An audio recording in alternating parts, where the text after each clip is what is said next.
Oh, it's a question that causes much debate and, with Brexit looming, no small amount of concern in the city. What's the world's preeminent financial centre? Well, a new report says it's once again London after 5 years with New York in the top spot. However, the same report says New York is likely to overtake once again and that Dubai and Mumbai are quickly emerging as global financial hubs. Well, Monique Melis, the head of regulatory consulting at Duff and Phelps, joins me now. She wrote the report. So, Monique, it's important to stress this is not your opinion. This is industry professionals that you surveyed. Exactly. So this is the C-suite in the financial centres in the world. So New York, London, say Paris as well, Hong Kong, Singapore, and also the offshore centres. Well, everything I hear from Wall Street suggests that New York's going gangbusters. How come London's overtaking it again?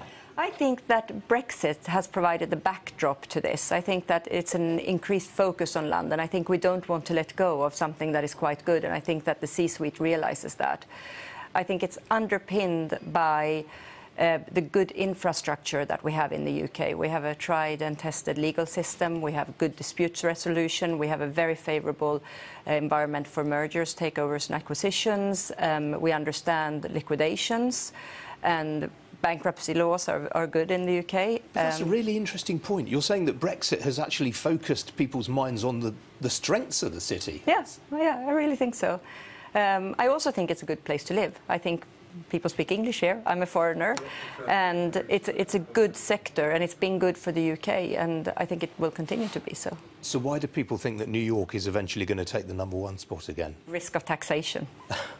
Oh, really? What, you mean a Labour government? Maybe. Yeah, no, I think so. I think that there's a big risk of taxing an industry that doesn't cause pollutants. First of all, the financial services industry doesn't cause plastic harm in the rivers, and so I think we should protect what we have. But taxation without accountability for where all that money will go is a clear risk, particularly if other centres are more favourable in that regard. Very interesting you say that, because, of course, the Shadow Chancellor, John McDonnell, has made a big speech in the city today in which he said there will be higher taxes, there will be a financial transactions tax. Yeah, I think you could have a real risk of brain drain then.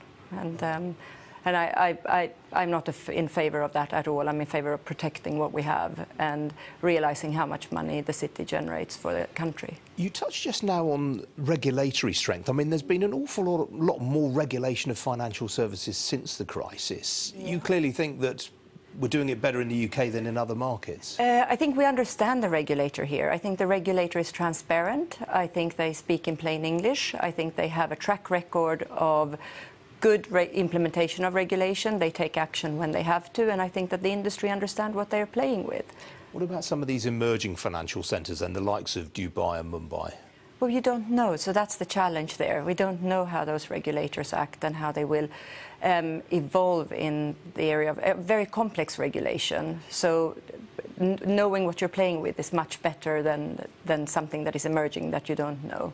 And I guess the other great unknown really is the fact that where does China want its financial services centre to be ultimately? Is it going to be in Shanghai or is it going to be in Hong Kong? $1 million question. So Hong Kong is the gateway to the Western world.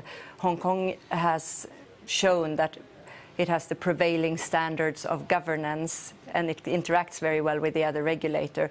China, not so much. We don't know quite where China is going in that regard, but I do think Shanghai will play a big role in global financial markets. And what about Singapore? I mean, Singapore's been knocking on the door of Hong Kong for quite a while now. A lot of Brits obviously over there now. Yeah, someone might kill me, but it's not as sophisticated as Hong Kong is yet. They want to be, though, so they're taking a lot of initiative in terms of the regulator.